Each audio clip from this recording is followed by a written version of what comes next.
আমি মরে গেলে কাউরি শরণে আমি কি আসিব আর? আমাকে ভাবিয়া অশ্রু ঝরাবে এমন বেদনা বুকে আছে কার? আমি মরে গেলে কাউরি শরণে আমি কি আসিব আর? আমাকে ভাবিয়া অশ্রু ঝরাবে এমন বেদনা বুকে আছে কার? লোবার আশায় বেঁধে রাখে সকলে আঁচলে আপন জনে, লোবার আশায় বেঁধে রাখে সকলে আঁচলে আপন জনে। আজ আমাকে বিদায় জানালে কাল রাখিবে না আর মনে। ভেবে নিবে তারা আমি তাদের দিতে পারিব না কিছু আর। আমাকে ভাবিয়া অশ্রু ঝরাবে এমন বেদনা বুকে আছে কার? আসার যাওয়া দুনিয়ার নীতি শোনব বন্ধুগণ। আসার যাওয়া দুনিয়ার নীতি শোনব বন্ধুগণ। আজ আমি গেলে কাল তুমি যাবে নিস্তার নাই কোনো ক্ষণ। যাত্রী লয়া খিয়া যায় আসে কখনো এপার কখনো পার। আমি মরে গেলে কাউরি শরণে আমি কি আসিব আর? আমাকে ভাবিয়া অশ্রু ঝরাবে এমন বেদনা বুকে আছে কার?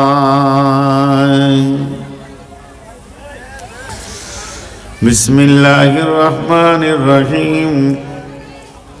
وعن حذيفة أسيد بن الغفاري رضي الله تعالى عنه قال نحن نذكر فأتى النبي صلى الله عليه وسلم ما تذكرون قالوا نذكر الساعة فقال رسول الله صلى الله عليه وسلم فإنه لم تقم حتى تروها أسرد آيات الدجال والدخان والدبان وياجوج وماجوج ونزول عيسى ابن مريم وثلاثة خسوف خسوف المغرب خسوف المشرق خسوف الجزيرة العرب وتخرج النار باليمن وطلوع الشمس من المغربها وتخرج النار باليمن تدرس الناس إلى المحشر. শ্রদ্ধেয় সুযোগ্য আজকের সবার সভাপতি উপস্থিত আকাশে তারকা সাদৃশ্য আলেম ওলামা বৃন্দ, সামনে আমার দিনদার ইমানদার মুমিন ভাই সকল ও পর্দা থেকে শুননে ওয়ালি মুমিনা মা ও বোনেরা, প্রশংসা আল্লাহর, গুণগান আল্লাহর, গৌরবকীর্তন আল্লাহর, স্তব স্তুতি তকদির হায়াত মত রুজি সব কিছুর মালিক আল্লাহ। যে মহান মুনিব আজকে আমাদেরকে এই হাড় কাঁপানো শীতের ভিতর দিয়েও বিভিন্ন এলাকা থেকে এনে এক মাদ্রাসা কেন্দ্রিক আয়োজিত মাহফিলে হাজির করেছেন, এর জন্য আমরা সেই মহান মুনিবের দরবারে একবার শুকরিয়া করি আলহামদুলিল্লাহ। দরুদ ও সালাম বর্ষিত হোক आखिरी पैगंबर नबी मोहम्मदुर रसूलुल्लाह सल्लल्लाहु अलैहि वसल्लमेर ऊपर अल्लाहुम्मा आमीन, अल्लाहुम्मा सल्ली अलैहि, अल्लाहुम्मा बारिक अलैहि। मोहतरम भाइयों, आजिज व बुजुर्गो, दोस्तों, आमी महाग्रंथ आल कुरआन थेके बेश कयेकटी आयात तेलाওয়াত करेছি আর সহি বুখারী মুসলিম থেকে একটা হাদিসকে আপনাদের সামনে পেশ করেছি। এগুলিকে সামনে রেখে খুব অল্প সময়ে কয়েকটি কথা বলবো বলে নিয়ত করেছি। যদি আমার মাবুদ আমাকে তৌফিক দেন তো, ওমা তৌফিকি ইল্লা বিল্লাহি আলাইহি তাওয়াক্কালতু ওয়া ইলাইহি উনীব। আমি আমার বক্তব্যকে শুরু করার আগে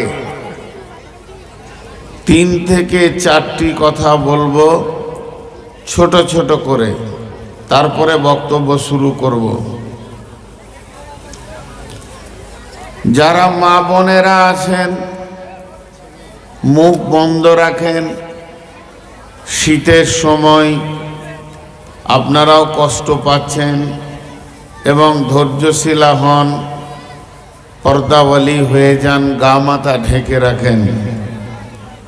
পুরুষ যারা রয়েছেন খুব সুন্দর বসেছেন, আমার আর কিছু বলতে হবে না। তবে এতটুকুই বলবো, যারা এখনো দোকানে চায়ের আড্ডায় বসে বসে সময় কাটাচ্ছেন, আমার মন বলে একদিন এই সময়টাকে নিয়েই পস্তাতে হবে। বিধায় আপনি ওই আড্ডাগুলো ছেড়ে দিয়ে এই মাহফিলে খুব অল্প সময় কিছু দিয়ে আসেন। আর ছোট্ট করে একটি কথা বলি, ধ্যান দিয়ে শুনবো ইনশাআল্লাহ। অবশ্যই আমার রব আমাদেরকে কিছু এর থেকে ফায়দা দেবেনই বলে আশা করছি। কথা হচ্ছে, পৃথিবীর যা পরিস্থিতি চলছে বর্তমানে, এই পরিস্থিতি বলে দিচ্ছে পৃথিবী আর বেশি দিন নাই, ধ্বংসের কবলে চলে এসেছে। আল্লাহ রসুল সাল্লাল্লাহু আলাইহি সাল্লাম যে আলামতগুলো বলেছেন সব চলে আসছে। তৃতীয় বিশ্বযুদ্ধ শুরু হবে, খুব কাছিয়ে গেছে আলহামদুলিল্লাহ, এবং এখানে মুমিনরা শহীদ হবে। আর চারিদিকে অপরাধ থই থই করছে, বেঈমান, লুচ্চা, মাতাল, চোর, লম্পট, এদের হাতে এখন পৃথিবীর শাসন চলে গেছে। বিধায় পৃথিবী আর বেশি দিন নাই, কিয়ামত অতি সন্নিকটে, একদম কাছে। খুব বেশি লম্বা টাইমের কথা বলা যাবে না। তো আমি সেই কিয়ামতকে সামনে রেখে কয়েকটি কথা আপনাদের সামনে বলবো বলে নিয়ত করেছি। বিশ্বনবী বলেছেন এ কি বসতে পারে না, শারীরিক অসুবিধা আছে? সবাই বসে আছে, তুই দাঁড়িয়ে আছে কেন? আপনি চেয়ারটা নেই গায়ে চলে আসেন না, ওনার বয়স্ক মানুষ, সাইডে চলে আসেন, কারণ আপনার পেছনে আবার কেউ বসবে তো। দাঁড়িয়ে আছে তো দাঁড়িয়ে আছে, ভাবছি একদম গায়ে গায়ে লেগে যান, প্যান্ডেলের গায়ে লেগে যান, আর গায়ে লেগে যান না। আমার দিকে মুখ করে বসেন, ওই দিকে মুখ করবেন কেন? এই দিকে মুখ করেন। হ্যাঁ, বয়স্ক মানুষ, ব্যথা থাকতেই পারে। আল্লাহ নবী বলেছেন আর দুনিয়া ও সিজনুল লিল মুমিনি ওয়া জান্নাতুল লিল কাফির।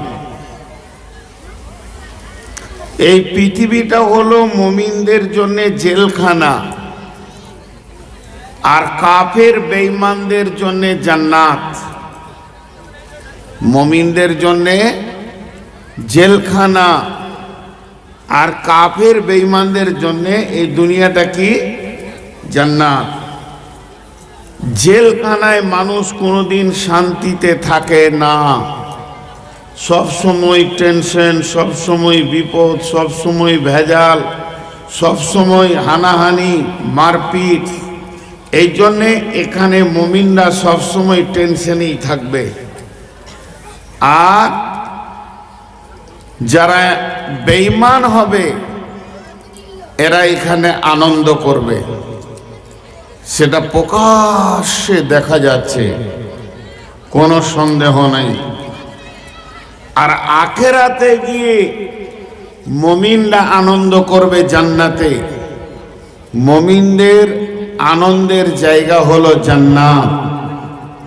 আর জান্নাতে শুধু আনন্দ করবে না, তারা এই বেঈমানদেরকে দেখতে পাবে। কোরআন থেকে বলছি, সূরা আরাফের 48 নম্বর আয়াতে আল্লাহ কি বলছেন দেখেন, ওয়ানাদা আসহাবুল আরাফি রিজালুন ইয়ারিফুনাহুম বিসীমাহুম ক্বালু মা আগনা আনকুম জামউকুম ওয়া মা কুনতুম তাস্তাকবিরুন। এটা মানে হচ্ছে সেই কিয়ামতের মাঠে আরাফ পাহাড়ে যারা দাঁড়িয়ে থাকবে তারা একবার জান্নাতীদের দিকে তাকাবে, একবার জাহান্নামীদের দিকে তাকাবে। যখন জান্নাতীদেরকে তাকাবে তখন বলবে আসসালামু আলাইকুম, ভাই তোমাদের উপরে আল্লাহ শান্তি বর্ষিত হোক, আমরা ঢুকতেও পেছি না, আমরা টেনশনও মুক্ত হচ্ছি না। আর জাহান্নামীদেরকে যখন দেখবে তখন বলবে রব্বানা লা তাজআলনা মাআল কওমিজ জালিমিন, হে আল্লাহ তুমি এই জালেমদের দলভুক্ত আমাদেরকে করিও না। যে জাহান্নামের দিকে তাকিয়ে থাকতে থাকতে থাকতে থাকতে দেখতে পাবে যারা পৃথিবীকে জ্বালিয়ে বেঈমানি করেছে তারা কি হালাতে রয়েছে। তখন তাদেরকে বলবে, কিরে এখন কেমন অবস্থায় আছিস এবং তোদের বর্তমান হালাত কি? তোদের নোংরা ব্যবহার তোদেরকে এখানে পৌঁছিয়ে দিয়েছে। অতএব কোনো টেনশন নাই। কিন্তু মুশকিল হচ্ছে কি, কাফের বেঈমানেরা রসুলকে নিয়ে পেরেশান করতেন। কোন যুগে মুসলিমরা পেরেশানিতে নাই বলে দেন? রাসূলুল্লাহ সাল্লাল্লাহু আলাইহি ওয়াসাল্লামকে জ্বালিয়ে শেষ করেছে আবু জাহেল, ফেরাউন জ্বালিয়েছে মুসাকে, নমরুদ জ্বালিয়েছে ইব্রাহিমকে, ইবলিস শুরু করেছে আদমকে। ইবলিস আজও বেঁচে আছে, ও এখনো থাকবে আর কিয়ামত পর্যন্ত থাকবে, আর মুমিনদের বিরুদ্ধে লোককেও সোচ্চার করবে। বিশ্ব নবীকে এসে প্রশ্ন করত। কেমন প্রশ্ন? মানে প্রশ্নের পরিস্থিতিটা এমন হতো যে উলঝান পয়দা করত, দোদল্য পয়দা করত, টেনশন মতো আজে বাজে প্রশ্ন করত। কিয়ামত হবে? হ্যাঁ হবে। হবে তো কই, না না হবে না, হলো তো হচ্ছে কই, উল্টা পাল্টি যাতে রসুলের মুখ থেকে বের হয়ে যায় যে কিয়ামত হবে না। কিন্তু আল্লাহ কি বলছেন, আম্মা ইয়াতাসাআলুন,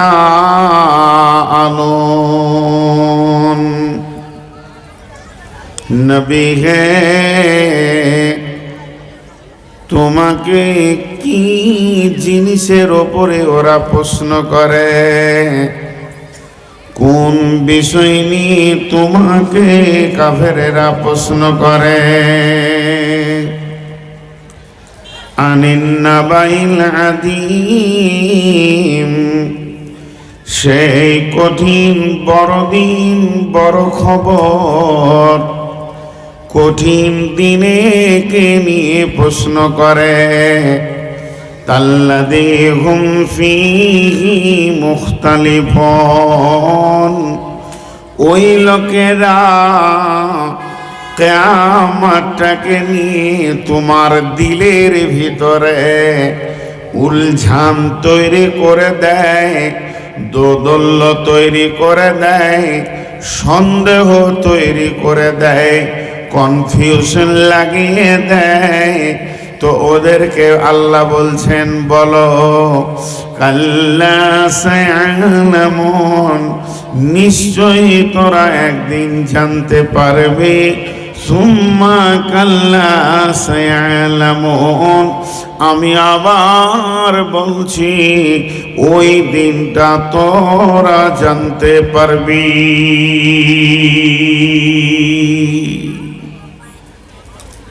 দেখেন,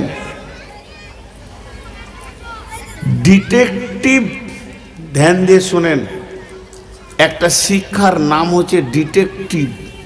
ডিটেকটিভের বই পড়বেন, ব্রেন ওয়াশ হয়। এই ডিটেকটিভের বইগুলো গোয়েন্দারা পড়াশোনা করে, যে তদন্ত করে একটা মানুষকে কে মার্ডার করলো বের করতে হবে। একটা আমি বই পড়েছিলাম, সামান্য 3 ইঞ্চি সুতোকে কেন্দ্র করে একটা মার্ডার কেসের আসামিকে তুললো। 3 ইঞ্চি সুতো বাড়িতে পড়েছিল। তো ডিটেকটিভ এমন শক্ত পড়া যে ওই সুতোটা আসলো কেন, এই কালারের আসলো কেন, এইভাবে করতে করতে আসামি উদ্ধার হলো। তোরা আসামিকে যখন রিমান্ডে নেয়, কোনো বড় বড় আসামিকে রিমান্ডে নিলে রিমাইন্ড, তার মানে হচ্ছে বারবার ব্রেনটাকে পাকাবে ওরা, বসিয়ে বলবে এটা হলো কেন, ওইটা করলে কেন, ও তাহলে তুমি ছিলে কেন, এটা হলো কেন, মানে যে কোনো হালে ওকে পেঁচে ফেলবেই। এটা হচ্ছে ডিটেকটিভের পড়া। তো এই শয়তান ইবলিস ও সাহাবীদের ভিতরে গিয়ে রসুলের কাছে গিয়ে ওই রকম উল্টা পাল্টি করে ব্রেনকে নষ্ট করতে চাইতো। আল্লাহ ওটাই বলেছেন, আল্লাযী হুম ফীহি মুখতালিফুন, ওই লোকেরা তোমাদেরকে সন্দেহ ইখতিলাফে ফেলে দিছে, কেন না যে কিয়ামত হবে না, আবার হতে পারে। আমার রব ক্লিয়ার করে দিয়ে বলছেন, কাল্লা সায়ালামুন সুম্মা কাল্লা সায়ালামুন, নিশ্চয় ওটা হবে। আবার আমি বলছি ওই জিনিসটা নিশ্চয় হবে, হবে না এ কথা তোমরা বলিও না, হবেই হবেই হবেই। দিয়ে ধীরে ধীরে একটা কথা শুনেন, 11টা কথা আল্লাহ বলছেন। ألم نجعل الأرض مهادا والجبال أوتادا وخلقناكم أزواجا وجعلنا نومكم سباتا وجعلنا الليل لباسا وجعلنا النهار معاشا وبنينا فوقكم سبعا شدادا وجعلنا السراج وهاجا وأنزلنا من المعصرات ماء ثجاجا لنخرج به حبا ونباتا وجنات ألفافا إن يوم الفصل كان ميقاتا সর্দার কই কই মাইক বক্তার মাইক হয়নি, কালকে যেন ঠিক করে লেখ, কারণ সামনের দিক থেকে আওয়াজ আসছে, পেছনে কোনো বক্তাকে প্যারা দেয়নি। আমার আর চালানোর ক্ষমতা নেই, হাঁপলে হয়ে গেল।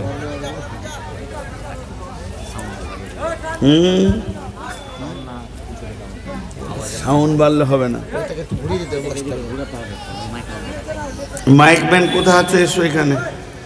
মাইকম্যান কোথা আছে? এখানে মাইকের কাছে এসো। থাক আর মাইকম্যান কোথা আছে? এসো। যত বক্স সালে জিব্রাইল আর মিকাইলকে দিয়ে দিয়েছে, আর যত হরেন রোডে ও আর খালুকে দিয়ে দিয়েছে। আর যেখানে প্রয়োজন এই দিক থেকে একটা হরেন এইদিকে মারবে, এই দিক থেকে একটা হরেন এইদিকে মারবে, এই জায়গাটা চনচন চনচন করবে, সেটা নাই। আমার দম লেগে গেছে এখানে। এরপরে যে কি হবে আল্লাহ জানে। জি, এখানে একটা কথা বলছি খুব দামি, ধ্যানের সঙ্গে শুনবেন। এটা যদি না শুনেন তো বাকিগুলো আপনি বুঝতে পারবেন না। একটা বিরাট বড় হল ঘর আপনাদের এই মহলদার পাড়ায়। এই বক্সটার দিকে ঘোরান, আপনার পেছন দিকে বক্স কই? আপনি বক্তাকে না, ওটা তো বুকে মারছে, পেছন দিক থেকে কই? পেছন দিক থেকে বক্স দিতে হতো না, ওটা বাজে লাগছে। হ্যালো, পেছন দিক থেকে বক্স দিতে হবে। ওটা আর কি করে ঘোরাবে? ও তো এইদিকে প্যান্ডেল, ও তো আমার সামনে আছে। আপনি ওই বক্স যে কোনো দুটো খুলে পেছনে দিবেন, ওইখান থেকে দেবেন, ওইখানে দেবেন, ওই প্যান্ডেলে বাদ দিকে দিয়ে দেবেন, এইখানে আসবে। তাহলে জানে শান্তি পাবে, না হলে পাবে না। কারণ আমাদের দিনরাত বকা। আপনার মাইক ভালো, আপনার সব আইটেম আছে, খালি একটু সাজানো। বেশ, আমার কথাটা শুনেন। উনি মাইকের কাজ ও করবে, আমাদের কাজ করতে হবে। একটা বিরাট হল ঘর, এই উদাহরণটার ভিতরে 11টা আয়াত ঢুকে যাবে। তাহলে উদাহরণটা যদি মন দিয়ে না শুনেন তাহলে 11খানা আয়াত ফেলিয়ার হয়ে যাবে। ওই হল ঘরে আপনাদের মহলদার পাড়ার কোনো একটা ছেলে ভালো ভালো জিনিসকে সাজিয়ে রেখেছে, তৈরি করেছে নিজের হাতে। মাটি দিয়ে একটা লোটা তৈরি করেছে, মাটি দিয়ে ফুল তৈরি করেছে, মাটি দিয়ে গাড়ি তৈরি করেছে, সব মালগুলো মাটির। আমরা সবাই ঢুকেছি, ঢুকে লাইন দিয়ে দেখছি, এটা কে বানালো? বলছে আমি। এটা কে বানালো? আমি। এটা কে বানালো? আমি। আমি আমি আমি আমি করে 11টা দেখে নিলাম, দেখা হয়ে গেল। তো টেবিলে দেখছি এতটি কাদা আছে, এটা কি হবে? বলছে একটা মাটি দিয়ে ট্রাক বানাবো। এখনো বানানো হয়নি, মাল এনেছে, দিয়ে বলছে বানাবো। তখন আমরা ওকে বলছি পারবে? ও তখন বলছে মাথা টাথা ঠিক আছে তো, এতগুলো বানিয়েছি আর এইটা পারবো না? পারবো। আল্লাহ ওটাই বলছেন, আমার যত বানানো ছিল সব আমি বানিয়ে দিয়েছি। চোখটাকে ঘোড়া, পৃথিবীটা আমার আবিষ্কারের হল ঘর। দেখ, সূর্য বানিয়েছি, চন্দ্র বানিয়েছি, আসমান বানিয়েছি, জমিন বানিয়েছি, রাতকে আমি বানিয়েছি, দিনকে আমি বানিয়েছি, জমিনের ভিতরে পানি দিয়ে ফসলগুলোকে আমি বানাই। তাহলে আমি কত বড় কারিগর! আমি জোড়া জোড়া বানিয়েছি, স্বামী স্ত্রী বানিয়েছি, তোদেরকে ঘুম দিয়েছি শান্তির জন্য, সূর্যকে দিয়ে দিন দিয়েছি, লোডশেডিং হয় না। অতএব এতগুলো আমি বানিয়েছি গোলাম রে, আমার একটা জিনিস বানাতে বাকি আছে। তবে ওই জিনিসটা বানানোর জন্য যা যা লাগবে সব মজুদ হয়ে গেছে। একটা নাটও বাকি নাই, একটা তার কাটাও বাকি নাই, যা লাগবে সব এনে হাজির করেছি। যেদিন বানাবো সেদিন বানাবো। তার মানে এত কিছু আমি বানালাম, আমার বানাতে যেটা বাকি আছে সেটারই নাম হলো কিয়ামত। কিয়ামত বানাতে গেলে যা যা লাগবে ওই মালগুলো রেডি করে ফেলেছি। খালি তোরা এবার রেডি হ হিসাব দেওয়ার জন্যে। আমি আল্লাহ যেদিন কিয়ামতকে বানাবো সেদিন তোদেরকে রেডি হতে হবে হিসাব দেওয়ার জন্যে। শুধু আমি লেট করছি তোদের মুখ পানে তাকিয়ে, যাতে করে তোরা এখনো তওবা করে নিবি এবং কিয়ামতের মালগুলিকে রেডি করবি।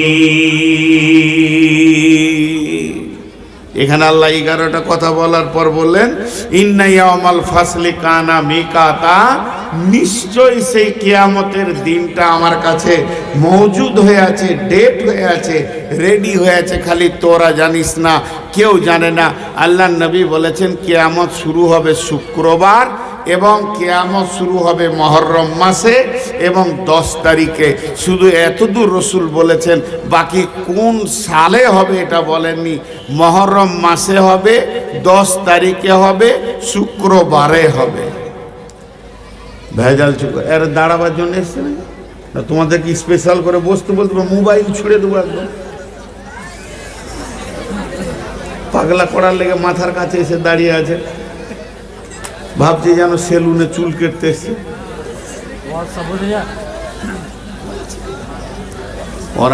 ওদের একটু গরম করে না বললে না, শীতে শীতে গা গরম হচ্ছে না ওদের। হ্যাঁ, দেখেন কথাটা খেয়াল করেন। আল্লাহ বলছে আমি বানাবো, তাহলে উনি বানাবেন। সব মাল রেডি, আল্লাহর কাছে কোনো জিনিস যে অভাব আছে তা নাই, কিন্তু বানাবেন, তাহলে কিয়ামত হবে। এবার সূরা মুলকে আল্লাহ কি বলছেন? ওয়ায়াকুলুনা মাতা হাযাল ওয়া'দু ইন কুনতুম সাদিকিন। নবীজি যখন কিয়ামতের ভয় দেখাতে লাগলো আমার বেটির দল, ওরে আমার মায়ের দল, বোনের দল, তখন কাফের বেঈমান বলে উঠল, ওয়ায়াকুলুনা, তারা বলল, মাতা হাযাল ওয়াদু, সেই দিনটা কবে হবে যেটা তুমি ওয়াদার কথা বলছো? মাতা হাযাল ওয়াদু ইন কুনতুম সাদিকিন, যদি তুমি সত্যবাদী হও ও নবী মুহাম্মদ, সেই ডেটটা একবার বলে দাও, কিয়ামত কবে হবে? আল্লাহ বলেন, নবী হে, আমি তোমাকে যেটা শিখাচ্ছি সেটা ওদেরকে শুনিয়ে দাও। কুল ইন্নামাল ইলমু ইনদাল্লাহি ওয়া ইন্নামা আনা নাসিরুম মুবিন। সেই দিনটা কবে হবে, ওই দিনটা কখন হবে, ওই দিনটা কিভাবে হবে, ওই দিনটা কোন সময় শুরু হবে, এই জ্ঞানটা আমার আল্লাহর কাছে রয়েছে, এটা মানুষের কাছে নাই। আর আমি মুহাম্মদ সাল্লাল্লাহু আলাইহি সাল্লাম এসেছি তোমাদেরকে ভয় দেখাতে। আমাকে পাঠানো হয়েছে ভয় দেখানোর জন্য, তাই আমি ভয় দেখাতে এসেছি। আমি 1.5 তারিখ নিয়ে দাওয়াত দিতে আসিনি, আমি শুধু ভয় দেখিয়ে দেব। জৈসা করনি ওইসা ভরনি, ঈমান है तो करके देख, না है तो मर के देख। আমি এসেছি শুধু তোমাদেরকে ভয় দেখানোর জন্যে। হাজি ভাই, আমার বেটিরা পাথর কথা বলে বলে পাথর কথা বলে। জি, কেমন করে? আপনি এইদিকে টান মারেন গাড়ি, রাস্তায় দেখবেন একটা পাথর আছে, বলে দিলে কালিয়াচক আর 3 কিলোমিটার। কথা বললে কি বললে না, বিবেক থাকলে বুঝে নিতে হবে। কালিয়াচক থেকেই বলে দেবে আপনার কলকাতা কত দূর। তাহলে শুধু দরকার আছে বিবেকের। বিবেক যদি গোলমাল করে তো ও বলতে পারবে না, আর বিবেক যদি ঠিক থাকে তো ও বলে দিতে পারবে। তাহলে পাথর কথা বলে, সূর্য কথা বলে, জি বলে। বেটি, সূর্য কি বলে শুনো। কোরআনে মৌলানাকে ডাকেন, তোমরা বসে আছো, ইমাম সাহেব দাঁড়িয়ে আছে, আর 2টা চেয়ার নিয়ে এসো। হ্যাঁ, এরা ইমামকে সম্মান করতে জন্য লাঠি নিয়ে জালসে উঠবো নাকি? বুড়িয়ে গেছে এখন, হুঁশ হবত নাই, পিঠটা লাগবো সব একধার থেকে। একটা ইমামকে দাঁড় করিয়ে রেখেছে, আমাকেই দেখে ডর লাগছে ইমামকে দেখে। জি, তো গোটা কোরআনে 114টি সূরা আছে। কটা সূরা আছে বললাম? 114। 114টি সূরার ভিতরে সময় সময় দন্তস ম অন্তস্থ সময় ওয়াক্ত নামে 2টি সূরা আছে। একটা ফজর আর একটা আসর। আছে না নাই? কথা বলেন, আছে না নেই? ওয়াক্তের নামে 2টি সূরা আছে। জোহরের নাম নাই, মাগরিবের নাম নাই, এশার নামও নাই। তো এই 2টি ওয়াক্তের ব্যাপারে আল্লাহ এত গুরুত্ব দিলেন কেন? যদি এই ওয়াক্তটার গুরুত্ব দিলেন কেন বলতে যাই তো 2 ঘন্টা কেটে যাবে। খালি আমি এইটুকুন জড়ির বটির মতো একটু জায়গা নিব। সেটা কি? সূর্য কথা বলে। একটা হলো রাতের শেষে নামাজে ফজর, একটা হলো দিনের শেষে নামাজ আসর। একটা হলো রাতের শেষে নামাজ ফজর, একটা হলো দিনের শেষে নামাজ আসর। তাহলে সূর্য কথা বলে। প্রতিদিন যখন সূর্য পূর্ব দিকে ওঠে, বিশ্ববাসীকে বলে, ওরে পৃথিবীর মানুষ, তোদের কপাল ভালো, তোরা সৌভাগ্যবান। আবার একটা দিন তোমরা পেয়ে গেলে, এখনো হাতে সময় আছে, তওবা করে লাও, মসজিদে ঢুকে যাও, গাঁজা ছেড়ে দাও, জুয়া ছেড়ে দাও, মদ লুডু দাবা দাস ছেড়ে দাও। মেয়েদেরকে বলে পর্দায় ঢুকে যাগে বেটি আমার, এখনো তোরা একটা দিন পেয়ে গেলি। সূর্যটা চলতে চলতে যখন পশ্চিম দিকে ডুবে যায়, তখন পৃথিবীকে বলে, রে পৃথিবীর হতভাগার দল, তোদের একটা দিন কবরের দিকে আগিয়ে গেল। কবর তোর যত দূরের রাস্তা, একদিনের রাস্তা তুই শেষ করে দিলি, অতিক্রম করে দিলি, এখনো তওবা করলি না। সামনে রাত পেয়ে গেছিস, গভীর রাতে উঠে একবার কান, জেনে নে তুই একদিন কবরের দিকে আগিয়ে চলে গেলি, তুই একদিন কিয়ামতের দিকে আগিয়ে চলে গেলি।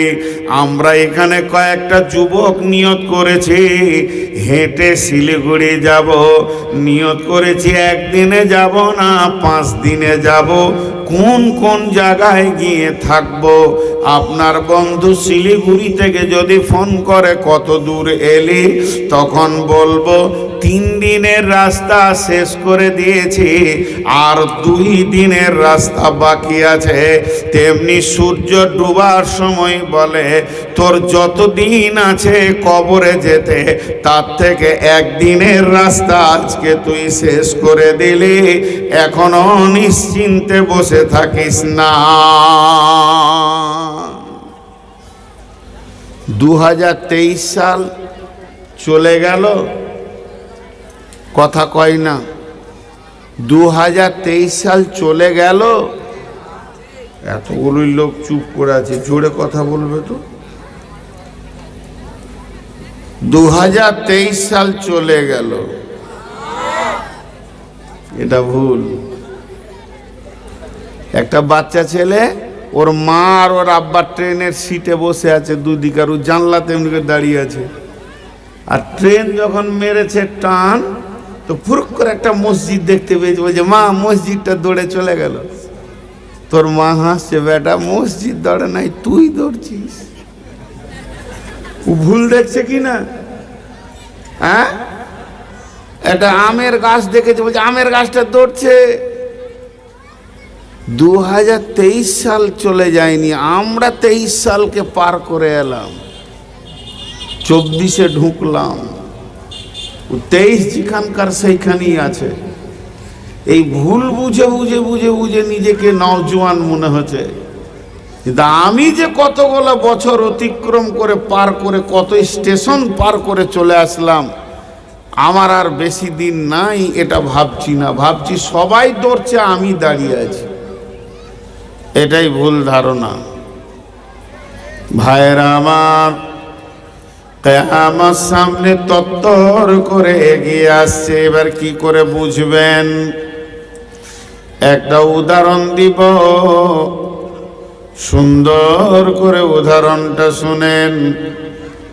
এমন শুনেলেন, ফারাক্কার ব্রিজ আছে, এদিকে নদী গঙ্গা বহু দূর থেকে বইতে বইতে বইতে বইতে আসছে। ব্রিজ আর কত দূর, যখন পানির টান জোর বাড়বে, তখন বুঝে নিতে হবে ব্রিজ আর বেশি দূরে নাই।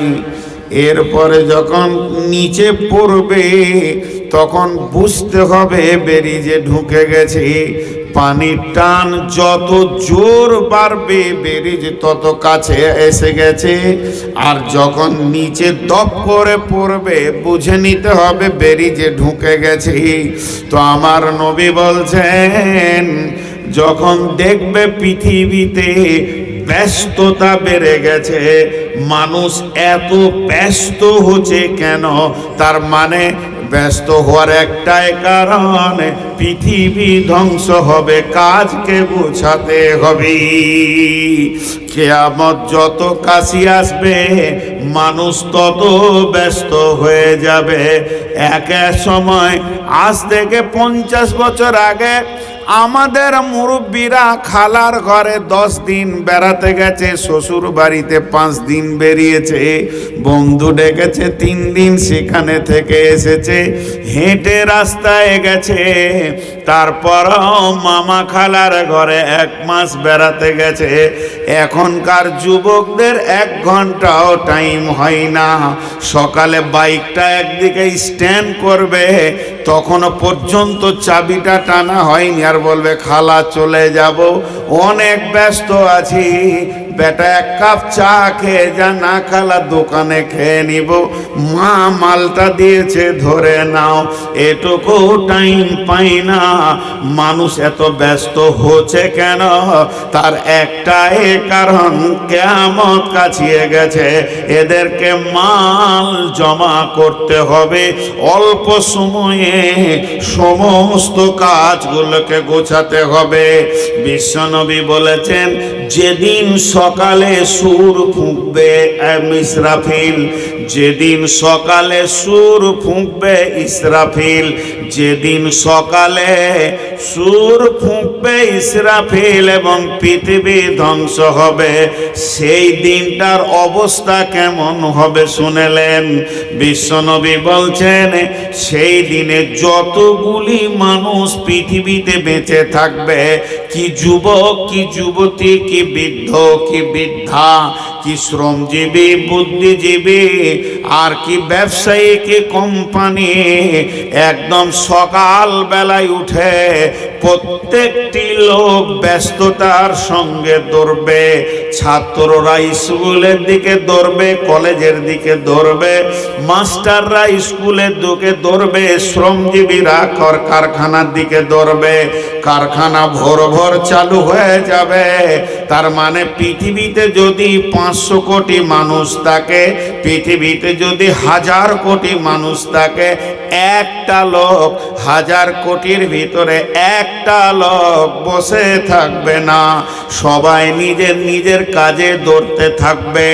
বুখারী শরীফের হাদিস, আল্লাহর নবী বলছেন, দোকানদার দোকান খুলবে, খরিদ্দার দোকানে গিয়ে দাঁড়াবে।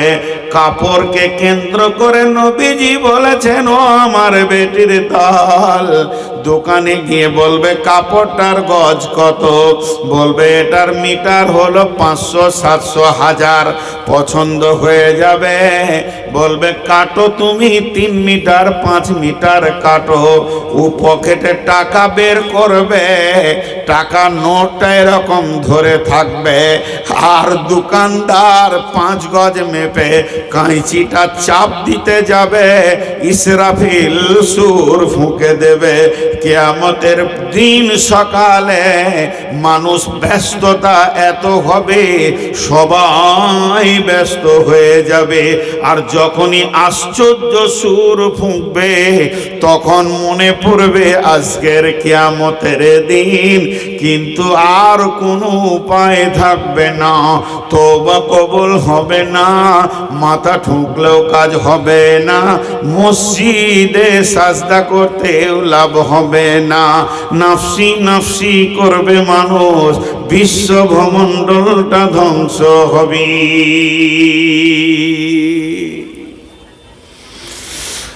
এখন দেখেন, আমরা যখন ছোট ছিলাম, 12-14 বছর বয়স, এই বয়সটা তো পেরিয়ে এসছি।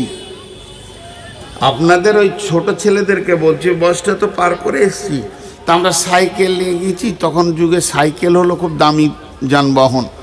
তো ওই দিক থেকে একটা সাইকেল এসছে, তো দাঁড়িয়ে আছি, আসুক, রাস্তাটা খারাপ, ও পার হয়ে যাক, তারপরে আমি যাব।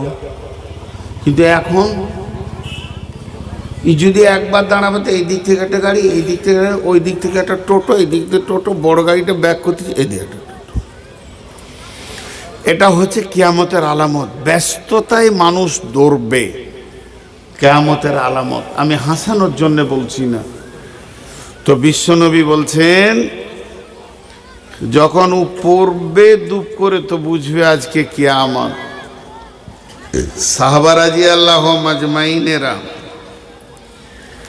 সাহাবা রাদিয়াল্লাহু মাজমাইনেরা মসজিদে নববীতে বসে আছে। ওনাকে একটা চেয়ার দাও তো, আমি দাঁড়িয়ে থাকা লোক দেখতেই পারি না।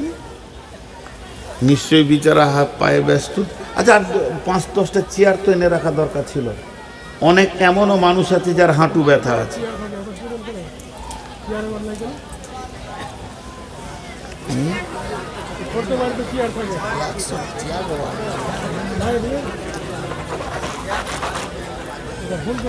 না, ওনার যেটা বয়স, চেয়ার দিতে হবে। এক একটা বয়সে বাবা, আমারও হাঁটু ব্যথা, এখন আপনাদের সামনে বসে আছি, এটা কন করছে, সত্য কথা। আমি ঘরে বসলে দুটা চেয়ার নিই, আরেকটা চেয়ারে পা তুলে বসি, কারণ বয়স কাউকে ছাড়বে না, বয়স কাউকে ছাড়বে না। তো যাই হোক, যে কথাগুলো বলছি একটু ধ্যানের সঙ্গে শুনি। তো এই যে ব্যস্ততা, সেই দিন কাছে গেছে। মসজিদে নববীতে বসে কয়েকজন সাহাবী আপসের মধ্যে ফিস ফিস করে কথা বলছেন। মেয়েরা জালসা শুনছে, ওদেরকে বলো যে জালসা শেষ হয়ে গেছে, তোমরা বাড়ি যাও। ওরা আমাকে জালসা শোনাইছে, হ্যাঁ, এরকম সিস্টেম করেছে। কোন সর্দারের পাল্লায় পড়েছি, মেয়েদেরকে নিয়ে এসছে বক্তাকে জালসা শোনানোর লেগে। আজীব ব্যাপার, ওদের চোপা তো বন্ধই নেই। তো ধ্যান দিয়ে শোনেন। তো কয়েকজন সাহাবী মসজিদে নববীতে বসে আছেন, আর ওরা আস্তে আস্তে করে কথা বলছে, যেন কোনো একটা বিপদ চারিদিক থেকে ঘিরে ধরেছে। এখন কি করব, কি করে যান বাঁচাবো, ভয়ে ভীত সন্ত্রস্ত, ঠোঁটগুলো শুকিয়ে গিয়েছে, আর অবস্থাটা ওদের একদম ভয়, চেহারাটা ভয়ের মতো। নবীজি হুজরা থেকে দেখতে পেয়েছেন যে আমার সাহাবীরা সব কি গল্প করছে মসজিদে। আল্লাহ নবী এক পা দু পা করে গেলেন, জোয়ার পর প্রশ্ন করে দিলেন, মা তাজ করো না, মা তাজ করো না। তখন সাহাবীরা বললেন, হাদিসটা বর্ণনা করছেন হুযায়ফা রাদিয়াল্লাহু তাআলা আনহু। ও মা বেটি আমার, হাদিসটা বুখারীর হাদিস, কান করে শুনবেন। আল্লাহর নবী গিয়ে যখন প্রশ্ন করে দিলেন, মা তাযকুরুনা হুযায়ফা রে, তোমরা কি আলোচনা করছো মসজিদে বসে? হযরতে হুযায়ফা ইবনি উসাইদিল গিফারি, হুযায়ফা ইবনি উসাইদিল গিফারি তখন জবাবে বলছেন, নাযকুরুস সাআতা ইয়া রাসূলুল্লাহ, ও দয়ার নবী গো, আমরা কিয়ামতের কথা চিন্তা করছি।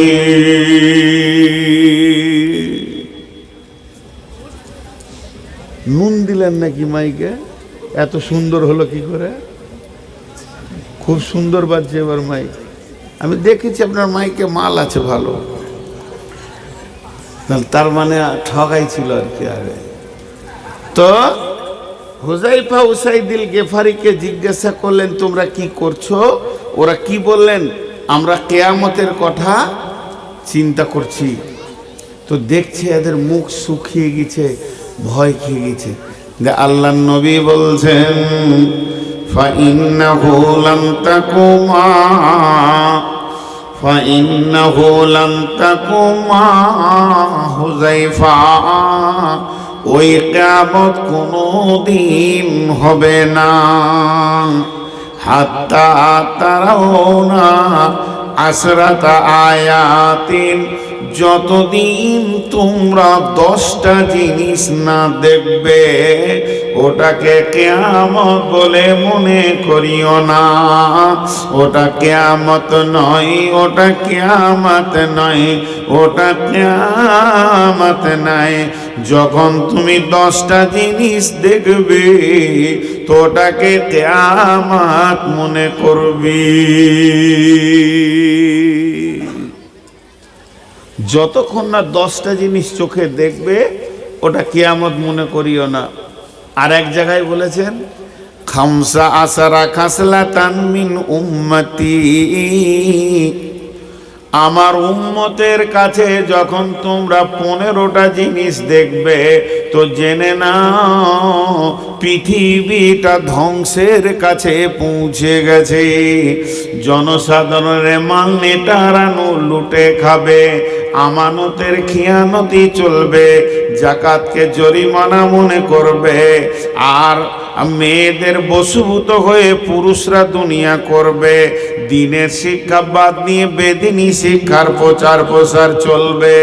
মাকে ধুমকে কথা বলবে, বাপকে ঝিড়কে ঝিড়কে কথা বলবে ছেলেরা, বন্ধুকে ভালোবাসবে, মসজিদে বসে বসে জোরে জোরে বটুখানা ক্লাবের মতো গল্প করবে। আর গায়ের নেতা হবে চরিত্রহীন লম্পট লোকেরা, মাতাল জুয়ারিরা গায়ের বিচারক হবে।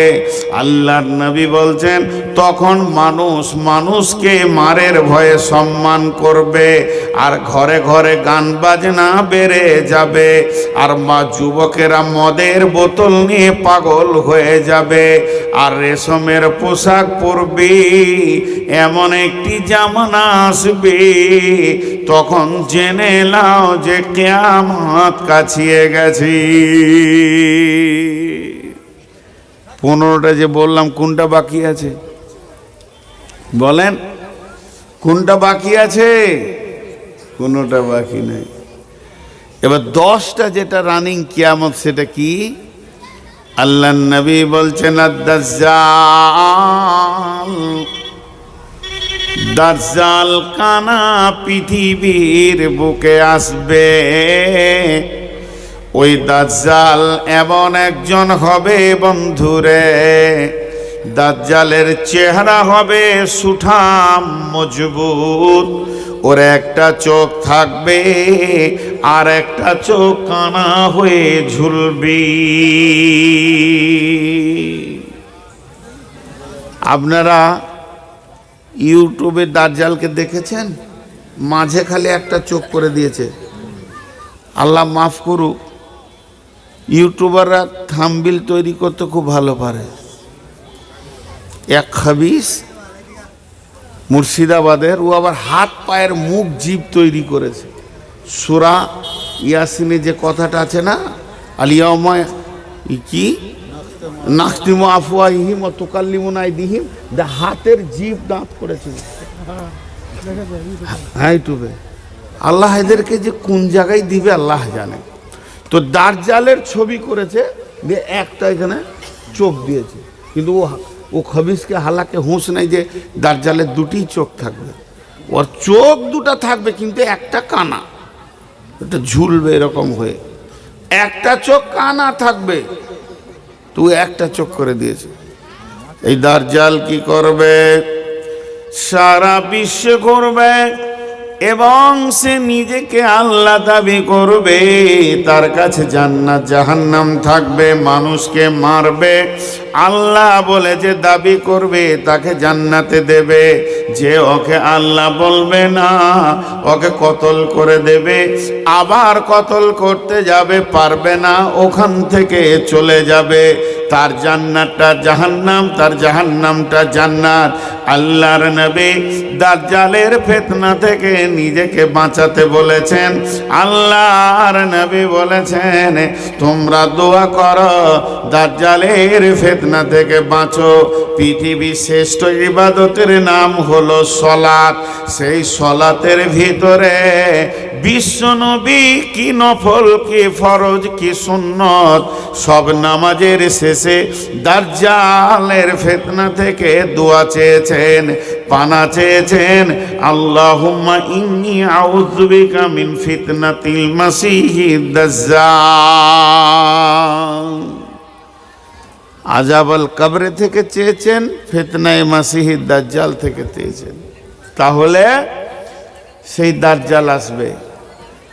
আর কে আসবে? 2 নম্বরে দুখান। দুখান মানে হলো ধোঁয়া। দাজ্জাল এখন এসেছে? আরে হ্যাঁ না বলে না, আসেনি। দেখেন এইখানে জালসা হবে, মৌলবীরা আসবে, তো এই প্যান্ডেল করো, মাইক আনো, দরাদরি করো, তো নামাজি মুসাল্লিরা করছে। যদি এখানে সিপিএমের মিটিং হয়, সিপিএমের কোনো নেতা আসে, তো সিপিএম যারা করে সেই ছেলেরা দরাদরি করবে। আর তৃণমূলের যদি কোনো মিটিংয়ের ডেট হয়, তাহলে তৃণমূল যারা করে তাদের ছেলেরা কি করবে? দরাদরি করবে।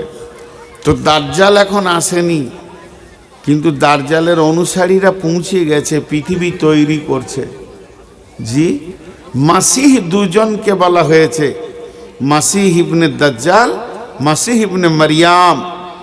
তো এই যে ইসরাইল লড়াই করছে ফিলিস্তিনের সঙ্গে, ওরা দাজ্জালের অপেক্ষা করেই করছে, ওরা দাজ্জালের দিকে ভিড়ে যাবে। আর যত নাসারা আছে, অর্থাৎ খ্রিস্টান, এরা সব আপনার কিনা হযরতে ঈসা আলাইহিস সালামের দিকে ভিড়ে যাবে। তো কি হলো? দাজ্জাল আসবে, এরপরে দোকান মানে হলো ধোঁয়া। ওই ধোঁয়াটা কেমন ধোঁয়া?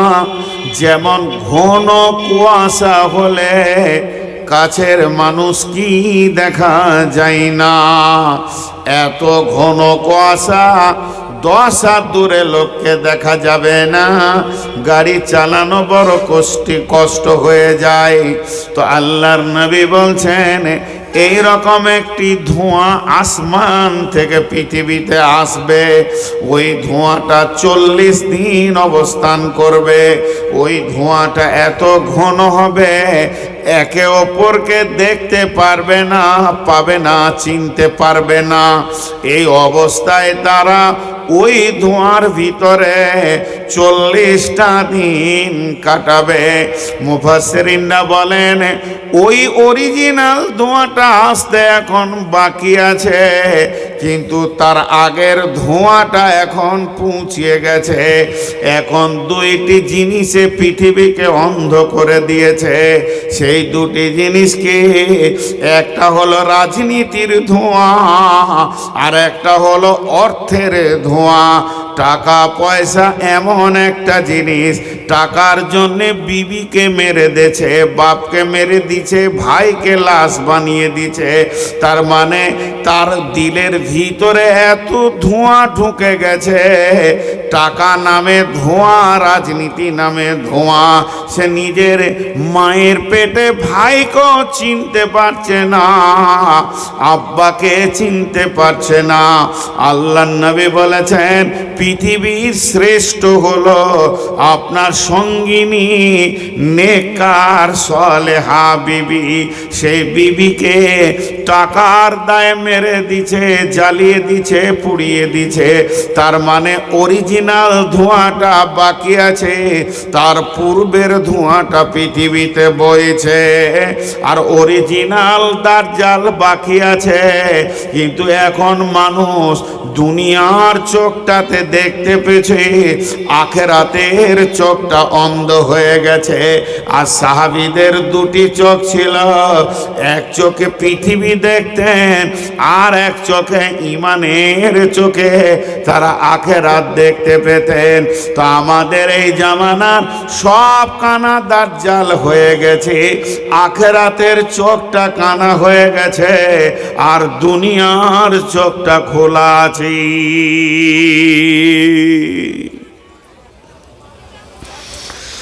নাম্বার 3, দুব্বাতুল আরজ বলে একটা প্রাণী আল্লাহ পৃথিবীতে পাঠাবেন। দুব্বাতুল আরজ যেটা কেমন হবে তাফসীরে মাজাহিরে দিয়েছেন। আর তার দেহটা হবে উটের মতো, পেছনকার পা হবে উটের মতো, সামনের পা হবে বাঁদরের মতো, মুখটা হবে মানুষের মতো।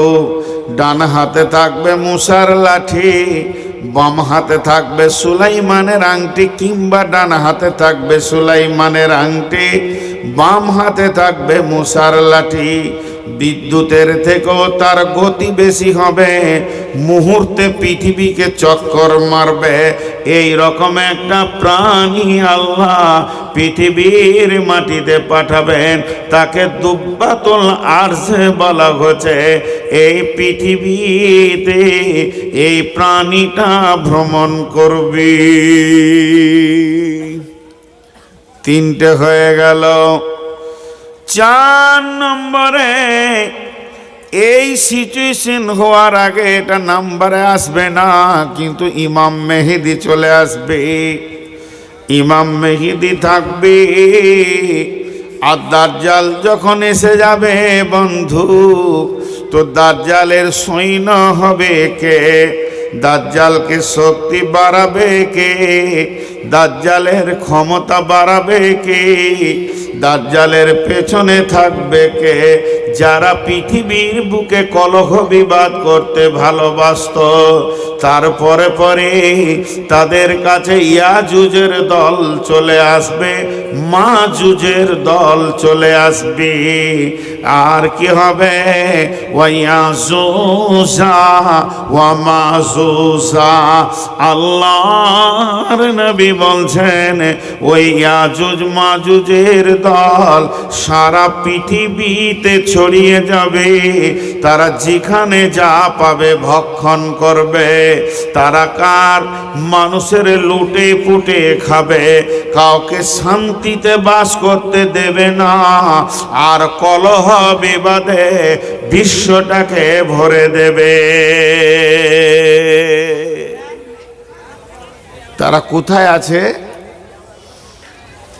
সূরা কাহাফের তাফসীর দেখতে গেলে তাদের খবরটা পাওয়া যায় পৃথিবীর পূর্ব উত্তর কোণে জাপানের দিকে। কেন? যে একজন বাদশাহ জুলকারনাইন তিনি সারা পৃথিবী ভ্রমণ করেছিলেন এবং আল্লাহ তাকে পৃথিবীর বাদশাহ বানিয়েছিলেন। পশ্চিমে যখন গেল সূর্য ডোবার জায়গায়, তো কিছু লোককে দেখলো যে কাদাতে মাটিতে পড়ে আছে কোরআনের কথা। তো আল্লাহ বললেন, এ জুলকারনাইন, তুমি ইচ্ছা করলে ওদেরকে আযাব দিতে পারো, ইচ্ছা করলে মাফ করতে পারো। তারপরে যখন আবার পৃথিবীর পূর্বে চলে গেল সূর্য উদীয়মান জায়গাতে, সেই উদয়স্থল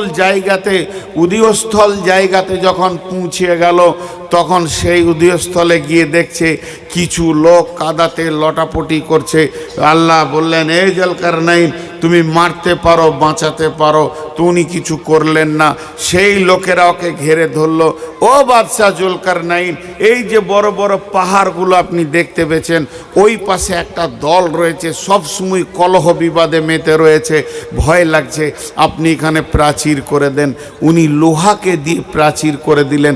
ইয়াজুজ মাজুজের দল ওই প্রাচীর টপকে আসতে পারছে না, তবে চলে আসবে। রাসূলুল্লাহ সাল্লামের জামানায় প্রতিনিধি পাঠানো হয়েছিল কিনা জানা নাই, তবে হযরত উমারের জামানায় ওখানে প্রতিনিধি দল পাঠানো হয়েছিল, ওখানে পর্যটক পাঠানো হয়েছিল খবর আনার জন্যে। উমার আমিরুল মুমিনের জামানায় যখন খবর আনা হলো, তো কি বললেন? আমিরুল মুমিনিন, যে খবরটা জন্য আপনি পাঠিয়েছিলেন ইয়াজুজ মাজুজের খবর নিতে, আমরা তাদেরকে দেখতে পাইনি, তবে কলহ বিবাদের আওয়াজ পেয়েছি। আর একটা জায়গায় যেন লোহাটা অতি ক্ষীণ হয়ে ফুটো হয়ে গেছে এবং সেখানে লোহার সরঞ্জাম পড়ে থাকতে দেখেছি। আমিরুল মুমিনিন, আমরা আইডিয়া করেছি ওখানে ইয়াজুজ মাজুজের দল আছে। আল্লাহর নবী বলছেন, ওই ইয়াজুজ মাজুজের দল পৃথিবী মানুষের ভিতরে ছড়িয়ে যাবে। তাদের কাজ হবে কলহ বিবাদ করা, পৃথিবীকে শান্তিতে তারা থাকতে দিবে না। এদের সঙ্গে কিছু লোক কাজ করবে। আপনারা সবাই নিজের নিজের গ্রামটা দেখেন। আমি আমার গ্রামটা ধ্যানের সঙ্গে দেখছি। ধ্যানে মনে নিজের নিজের গ্রামকে দেখেন। দেখেন ওই গ্রামে 500 লোক আছে। 500 লোকের মধ্যে 1-200 ব্যবসা করে, 20-50 জন চাকরি করে, 1-200 এটা ওটা খেটে খুঁটে খায়, 8-10 জন ভিক্ষা করে। এরকম বিভিন্ন লোক নিয়ে গ্রাম হয়েছে। কিন্তু তারই ভিতরে দেখবেন বেশ কিছু লোক আছে গাঁকে সবসময় অশান্তি রাখতে ভালোবাসে। খালি ঝগড়া লাগাবে, মসজিদে ঝগড়া, মাদ্রাসায় ঝগড়া, যেখানে কাজ চলবে ভালো কাজ ওখানেই ঝগড়া। এই মাইন্ডের লোক আছে। বলছে যারা শুধু ঝগড়া লাগায় এরা দাজ্জালের সৈন্য হবে। মানে ওদের মাইন্ডটাই ওই রকম তৈরি হয়ে গেছে। তাহলে 1 নম্বর হলো দাজ্জাল, 2 নম্বর হলো ধোঁয়া, 3 নম্বর হলো দুব্বাতুল আরজ, 4 নম্বর হলো ইয়াজুজ মাজুজ। এই ইয়াজুজ মাজুজ যখন থাকবে, আল্লাহর নবী বলছেন নুজুলু ঈসা ইবনু মারইয়ামা, হযরতে মারইয়াম আলাইহাস সালামের ছেলে হযরতে ঈসা চতুর্থ আসমান থেকে তত্তর করে পৃথিবীর মাটিতে আসবে। আসবে তো আসবে, কোথায় আসবে? এটা আসবে ফিলিস্তিনের মাটিতে, মসজিদ আকসার ওখানে তিনি নামবেন এবং 2 দিকে 2টি ফেরেশতারা ঘাড়ে হাত দিয়ে নামবেন এবং আসবেন কোন দিক থেকে? পশ্চিম দক্ষিণ কোণে আসমান থেকে তিনি তত্তর করে মাটিতে নামবেন এবং উনি নামার পরে পরে এসে দেখবেন ইমাম মেহেদি মেহনত করছে। যখন ঈসা আলাইহিস সালাম পৃথিবীর বুকে আসবেন, তখন মুমিনদের বুকের বল বাড়বে এবং ইমানদারদেরকে নিয়ে, ইমাম মেহেদিকে নিয়ে ঈসা আলাইহিস সালাম মুমিনদেরকে নিয়ে গোছিয়ে আগে বাড়তে শুরু করবে। তারপরেও দাজ্জাল আর ইয়াজুজ মাজুজের জ্বালা যন্ত্রণায় টেকা বড় কঠিন হয়ে যাবে। তখন ঈসা আলাইহিস সালাম দোয়া করবেন, হে আল্লাহ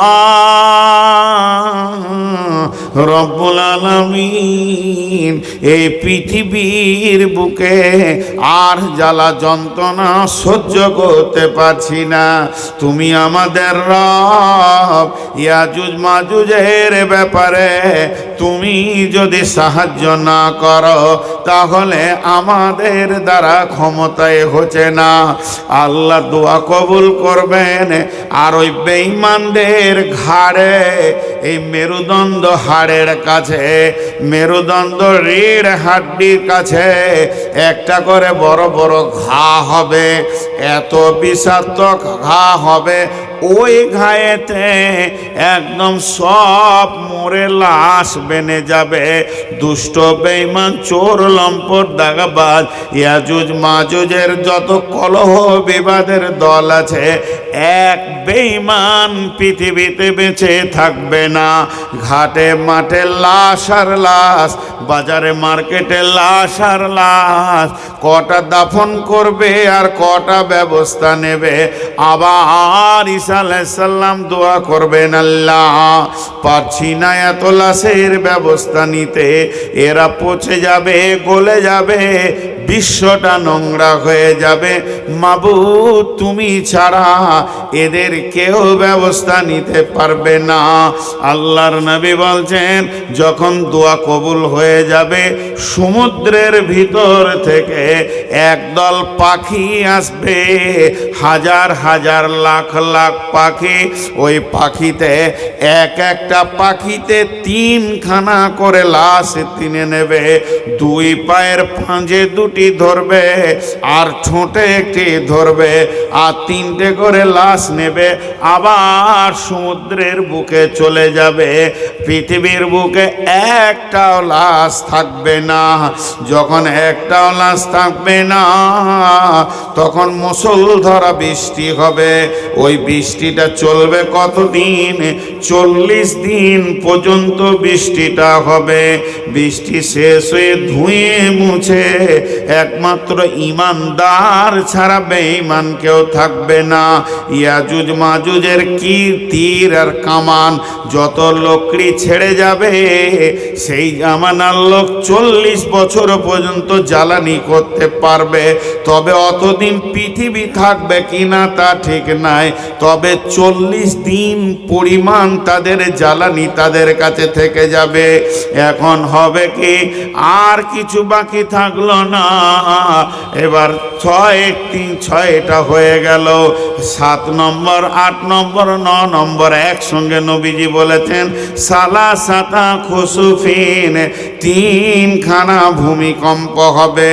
খুসুফিল মাগরিবি, খুসুফিল মাশরিকি, খুসুফিল জাজিরাতিল আরাব। খুসুফিল মাশরিকি, খুসুফিল মাগরিবি, একটা পূর্ব দিক থেকে ভূমিকম্প পশ্চিম দিকে চলে যাবে, একটা পশ্চিম দিকের ভূমিকম্প গুড়গুড় করে পূর্ব দিকে চলে যাবে, আর একটা ভূমিকম্প জাজিরাতিল আরাব বলতে আরব দেশের যে কোনো সমুদ্র দ্বীপ থেকে হবে। যখন 3টে ভূমিকম্প হয়ে যাবে, আল্লাহর নবী 9 নম্বরে বলছেন ওয়াতুলুস শামসু মিনাল মাগরিবিহা, তখন পশ্চিম দিকে সূর্য উঠে যাবে, তওবার দরজা বন্ধ হয়ে যাবে। এমন সময় আল্লাহর নবী বলছেন ওয়া তাখরিজুন নারা বিল ইয়ামান, ইয়ামান প্রদেশ থেকে কিংবা ডান দিক থেকে একটা আগুন ফেটে অগ্নিগিরি বের হবে, ভয়ানক আগুন চিল্লাবে, গর্জন মারবে, উঁচা হয়ে চলবে।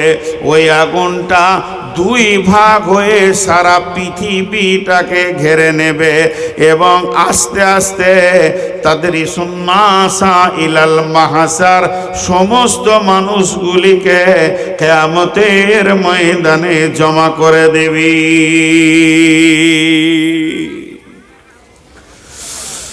10টা কথা নবীজি বললেন। তার মানে কিয়ামত হবে, কোনো ঘাবড়াবার কিছু নাই, টেনশন করারও কিছু নেই। আল্লাহ কোনো গোলামকে ছাড়বেন না। তো আমি আপনাদের সামনে যে কথাগুলি বললাম সেগুলো হচ্ছে কিয়ামত রানী। আর আগের যেটা বললাম ইজা তুখিজাল ফাইয়দু বালান ওয়াল আমানাতু মাগনামান ওয়াজ যাকাতু মাগরামান, তার মানে ওই 15টা জিনিস এমন যে কিয়ামত আসছে, এসে গেছেও বলা যাবে, এটা কিয়ামত রানিং হয়ে গেছে। পৃথিবীটা সব ধ্বংস হয়ে যাবে। যে আয়াত প্রথমে আমি পড়েছি, কি বিসমিল্লাহির রহমানির রহিম, ওয়া নুফিকা ফিস সূরি ফাসাইকা মান ফিস সামাওয়াতি ওয়া মান ফিল আরদি ইল্লা মান শাআল্লাহু সুম্মা নুফিকা ফীহি উখরা ফাইদা হুম কিয়ামুন ইয়ানজুরুন ওয়া আশরাকাতিল আরদু বিনূরি রাব্বিহা ওয়া উজিয়াল কিতাব وجيء بالنبيين والشهداء وقضي بينهم بالحق وهم لا يظلمون।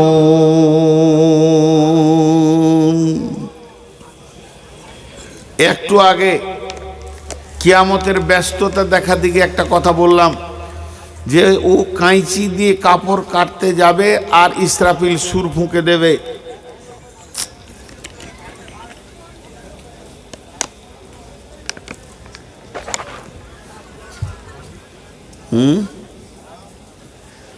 মা আমার, বেটি আমার, ইসরাফিল সুর ফুঁকে দেবে, ঠিক আছে মেনে নিলাম। সুর ফুঁকার সঙ্গে সঙ্গে বিচার শুরু হয়ে যাবে কিয়ামতে? জি না, এই সুরটা ফুঁকবে, টোটাল সুর ফুঁকবে 2 বার, আবার কেউ বলেছে হাদিসে এসছে 3 বার।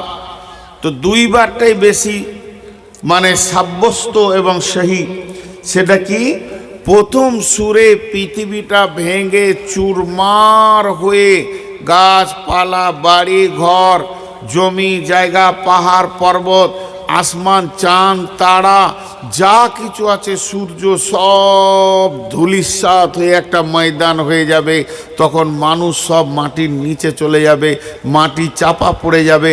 ইদাদুল জিলাতিল আরদু দিল জালাহা ওয়া আখরাজাতিল আরদু আসকালাহা। প্রথম ভূমিকম্পতি যত কিছু মাটির নিচে মাল আছে ওপরে উঠে যাবে, মাটি গোঁড়া হয়ে নিচে চলে যাবে। একটা পিপুলিকা পর্যন্ত বেঁচে থাকবে না ইল্লাল্লাহ, একমাত্র আল্লাহ। ইল্লা মান শাহ আল্লাহ, এবং আল্লাহ যাকে চাইবেন সে। পৃথিবীটা জিরো জিরো জিরো, শূন্য। সূর্য নাই, আলো নাই, অক্সিজেন নাই, গাছ নাই, পড়েই আছে, একটা ঘাসও নাই। কতদিন থাকবে? 40 বছর। সূরা জুমারের এই তাফসীরে এনেছে থাকবে 40 বছর। তারপরে আল্লাহ বলছেন ইল্লা মান শাআল্লাহ সুম্মা নুফিকা ফীহি উখরা। এরপরে যখন দ্বিতীয় সূর ফোঁকা হবে, ফাইদা হুম কিয়ামুন ইয়ানজুরুন, তখন মানুষ উঠবে এবং দেখবে, উঠবে এবং দেখবে। দ্বিতীয় সুর যখন ফুঁকবে তখন মানুষ উঠবে এবং দেখবে। ফাইদা হুম কিয়ামুন ইয়ানজুরুন। তো প্রথমে কে উঠবেন? 1 নম্বরে সারা পৃথিবীর সমস্ত মানুষ আদম থেকে নিয়ে কিয়ামতের সুর ফুঁকার আগে পর্যন্ত যে জন্ম নিয়েছে সব মানুষের ভিতরে একজন আগে উঠবেন। তিনি হলেন কে? নবী মুহাম্মদুর রাসূলুল্লাহ সাল্লাল্লাহু আলাইহি সাল্লাম। তিনি উঠার পর চারিদিকে আশ্চর্য হয়ে তাকিয়ে দেখবেন, তো দেখবেন মুসা নবীকে দেখতে পাবেন। ওই আরশের পায়া ধরে দাঁড়িয়ে আছেন। হ্যাঁ, ইল্লা মান শাআ আল্লাহ বলতে কেউ বলেছে মুসা নবী, কেউ বলেছে আরশের 8 ফেরেশতা, কেউ বলেছে 4 খাস ফেরেশতা, বিভিন্ন মত আছে। তার মধ্যে মুসা নবীটাই হচ্ছে বেশি সহি শুদ্ধ। তো মুসা নবীকে আল্লাহ রসুল বলবে, ও নবী মুসা, তুমি আগে আমার থেকে জেগেছো, হুঁশ ফিরে পেয়েছো না আমি পেয়েছি? তখন নবী মুসা বলবে, ও নবী মুহাম্মদ সাল্লাল্লাহু আলাইহি সাল্লাম, আমি বেহুশ হইনি, আমি 40 বছর আল্লাহর আরশের পায়ে ধরে দাঁড়িয়ে আছি। আল্লাহর কুদরতে আল্লাহ আমাকে এইভাবেই রেখেছেন। দেখেন কত আশ্চর্য।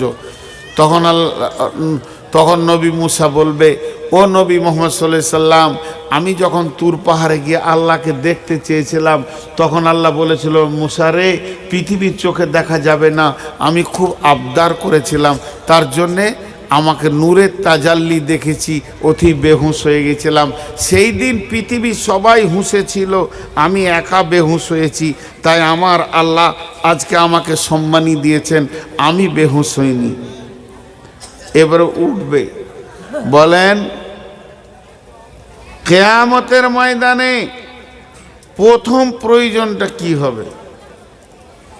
কিয়ামতে যে মানুষ উঠবে, দল দল উঠবে। অনুফিকা ফিসুরি ফাতাতুনা আফওয়াজা, সুর ফুঁকলে দল দল উঠবে, দল দল উঠবে, দল দল উঠবে। তো প্রথম কি প্রয়োজন হবে? উঠি তো একটা প্রয়োজন আছে রে বাবা। প্রথম যেটা প্রয়োজন হবে সেটা হচ্ছে আলো। কারণ সূর্য নাই, আলো নাই, চাঁদ নাই, আলো নাই, তারা নাই, আলো নাই। যখন পৃথিবী ধ্বংস হয়েছে তখন বিদ্যুৎ প্রকল্প ভেঙে গেছে, বিদ্যুৎ নাই, আলো নাই, ব্যাটারি নাই, আলো নাই, কিরোসিন নাই, ডিজেল নাই, পেট্রোল নাই, আলো নাই, জেনারেটর নাই, আলো নাই, এমনকি মোমবাতিও নাই, দেশালাইও নাই, গায়ে কাপড় নাই, তো এগুলো আর কি থাকবে ভাই আমার? এমনকি একটা ছোট জোনাকি পোকাও পর্যন্ত বেঁচে নাই। হাসরে ময়দানটা গোটায় অন্ধকার হবে, এরই ভিতরে মানুষ উঠবে। কিন্তু আমার আল্লাহ বলছেন, ও আশরাকাতিল আরদু বিনুরি রাব্বিহা, সেই দিনের জমিনটা আলোয় আলোকিত হবে আল্লাহর দেওয়া নূরে, আল্লাহর নূরে। আল্লাহর কাছে নূরের ভান্ডার থাকবে।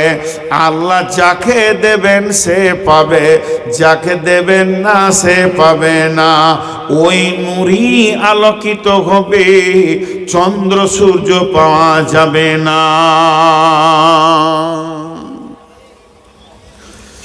জিন বলে একটা প্রাণী আছে, আল্লাহকে ক্ষমতা দিয়েছেন, পাওয়ার দিয়েছেন। আমরা দুইজন বসে আছি পাশাপাশি, একজনকে দেখা দিচ্ছে আর একজন দেখতে পেয়েছে না। আল্লাহ ক্ষমতা দিয়েছে, একজনকে দেখা দিচ্ছে আর একজন দেখতে পেয়েছে না। তেমনি কিয়ামতের মাঠে যে নূরের আলোটা হবে, ওই আলোটা একমাত্র ঈমানদাররাই দেখতে পাবে, বেঈমানরা পাবে না। আল্লাহ সূরা হাদীদে বলে দিয়েছেন। অথচ আলো হবে ঈমানদারদের জন্য যথেষ্ট পরিমাণে আলো, তারা আঁধার বুঝবেই না, যেদিকে মাথা দিবে সেদিকেই আলো। কিন্তু বেঈমানদের জন্য অন্ধকার। সূরা হাদীদ আল্লাহ কি বলেছেন? বিসমিল্লাহির রহমানির রহিম, ইয়াওমা তারাল মুমিনিনা ওয়াল মুমিনাতি ইয়াসআ নূরুহুম বাইনা আইদিহিম ওয়া বিআইমানিহিম বুশরাকুমুল ইয়াওম জান্নাতুন তাজরি মিন তাহতিহাল আনহারু খালিদিনা ফিহা ওয়া যালিকা ফাওজুল আযীম। জি, সেই কিয়ামতের মাঠে তোমরা দেখবে মুমিন মুমিনা যারা হবে, মুমিন পুরুষ মুমিনা নারী যারা হবে, ইয়াসআ নূরুহুম তাদেরকে আল্লাহ নূর দিবেন, বাইনা আইদিহিম ওয়া বিআইমানিহিম তাদের ডান দিক এবং সামনে দিকটা প্রজ্বলিত হবে, চমক মারবে। ইয়াসআ নূরুহুম বাইনা আইদিহিম ওয়া বিআইমানিহিম বুশরাকুমুল ইয়াওম, সেই দিনের তাদের এটাই সুসংবাদ। জান্নাতুন তাজরি মিন তাহতিহাল আনহার, সেই নূরের তাজাল্লিতে তারা জান্নাতে যাবে, যে জান্নাতের ভিতরে নহর প্রবাহমান আছে। ওয়া যালিকা হুয়াল ফাওজুল আযীম, এটাই হবে তাদের জন্য মহা সফলতা। এবার বেঈমানদের জন্য কি বলছেন আল্লাহ?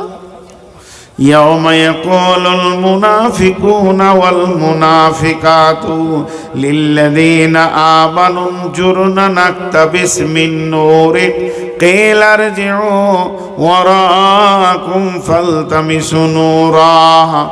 যারা বেঈমান হবে কিয়ামতের মাঠে নূর পাবে না, আঁধারে ঘুরঘুর করবে, কিন্তু এটা বুঝতে পারবে যে আমার প্রতিবেশী, আমার ভাই, চাচাতো ভাই, মামাতো ভাই, আমার বন্ধু, আমার খালা, আমার মামা, আমার মামি, আমার বান্ধবী, আমার খালামা, আমার ফুপুমা নূর পেয়ে গেছে, সে জান্নাতে গেছে। তখন দল বেঁধে তার কাছে গিয়ে বলবে, ইয়াসআ নূরুহুম, আমার তোমার নূরের মিন নাকতাবিস নূরিকুম, তোমার নূরের সঙ্গে আমাদেরকে সঙ্গী বানিয়ে নাও, যে একসঙ্গে জান্নাতে যাব। তখন ওকে বলা হবে কিল আরজিউ ওয়ারাকুম ফালতামিসু নূরা, তাকে বলানো হবে তুমি বলে দাও যে ফিরে যাও, যে সেই দুনিয়াতে গিয়ে আমল করে নিয়ে এসো, তবে তুমি নূর পাবে। আর না হয় ফিরে যাও আল্লাহর কাছে, আল্লাহ আমাকে নূর দিয়েছে, তোমাকেও নূরের জ্যোতি আলো দেবে। তখন ভেবে দেখবে দুনিয়া তো নাই, ধ্বংস হয়ে গেছে, আমি নামাজ রোজা করে যে আবার নূর পাবো তা হবে না, আর আল্লাহ তো আমাকে দেবেই না। তখন ওর সঙ্গে পুলসেরাতে দৌড় মারবে, দৌড়ে যখনই ওর কাছাকাছি গিয়ে পৌঁছাবে, তখন কি হবে? বিসুরিল্লাহু বাবুন, একটা দেওয়াল এসে দুইজন দুজনের মাঝে আটকে যাবে, ওখানে একটা ছোট দরজা থাকবে, ওই দিকে মাথা ভরে দেখবে বাতিনুহু ফীহি রাহমাতুন ওয়া জাহিরুহু মিন কিবালিহিল আযাব। ভিতরে যে ঢুকে গেল সে জান্নাতে চলে গেল, আর যে বাইরে থেকে গেল জাহান্নামের আগুনে টপ করে পড়ে যাবে। কিন্তু জাহান্নামের আগুনে পড়বে তো ওর মুখ বন্ধ হবে না, চিৎকার মেরে বলবে ইউনাদুনাহুম আলাম নাকুম মাকুম, চিৎকার মেরে বলবে ও আমার ভাই, ওরে আমার বন্ধু বান্ধবী খালামা, আমি কি তোমার সঙ্গে ছিলাম না? আজকে তুমি আমাকে ছেড়ে কেমন করে চলে গেলে? তখন ও জান্নাত থেকে বলবে কলু বালা, তুমি যেটা বলছো কথাটা ঠিক, ওয়ালাকিন্নাকুম ফাতানতুম আনফুসাকুম ওয়া তারাব্বাসতুম ওয়ারতাবতুম ওয়া গাররাতকুমুল আমানিয়। তুমি কি করেছো? নিজেকে ফিতনার মধ্যে ফেলে দিয়েছো। আমি নামাজ পড়েছি, রোজা রেখেছি, তুমি নামাজ রোজা করনি। ওয়ারতাবতুম, অপেক্ষা করেছো একটা টাইমের, ওয়া গাররাত, এবং সন্দেহ পোষণ করেছো যে ক্বালু বালা ওয়ালাকিন্নাকুম ফাতানতুম আনফুসাকুম ওয়া তারাব্বাসতুম, একটা অপেক্ষামান সময় টেনেছো। ওয়ারতাবতুম, এবং সন্দেহ করেছো দিনের ব্যাপারে। ওয়া গাররাতকুমুল আমানিয়া, এবং আল্লাহর দিনের ওপরে তুমি ধোঁকাবাজি করেছো।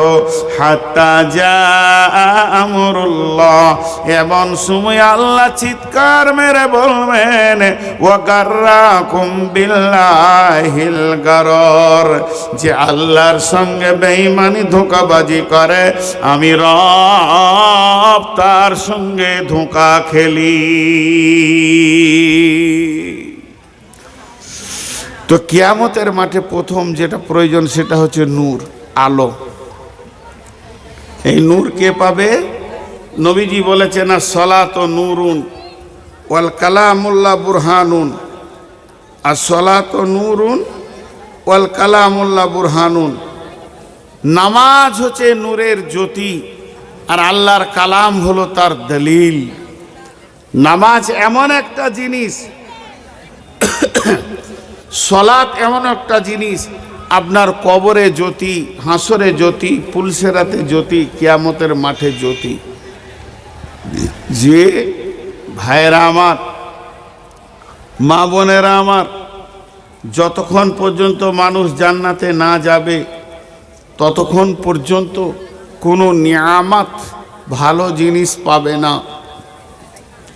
হাসরের মাঠে চারখানা নিয়ামত পাওয়া যাবে জান্নাতে যাওয়ার আগে, চারখানা নিয়ামত, তার বেশি কেউ পাবে না। আর বাকি সমস্ত নিয়ামত জান্নাতে আছে।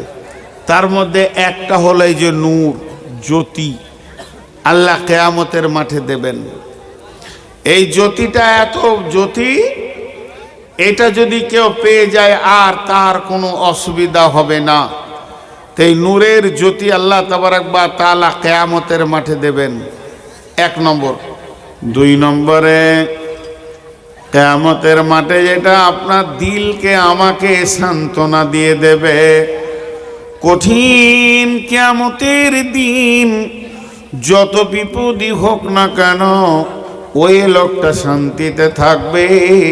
দুই নম্বর যে নিয়ামতটা পাবে, এক নম্বর হলো নূরের জ্যোতি, দুই নম্বরে হলো আপনার কিনা ইন্না আ'তাইনাকাল কাউসার ফাসাল্লি লিরাব্বিকা ওয়ানহার ইন্না শানিয়াকা হুয়াল আবতার। আ'তাইনাকাল কাউসার, আল্লাহ তাবারাক ওয়া তাআলা যিনি হাজে কাউসারের মালিক, হাজে কাউসারের সমস্ত সম্পদটা আল্লাহর।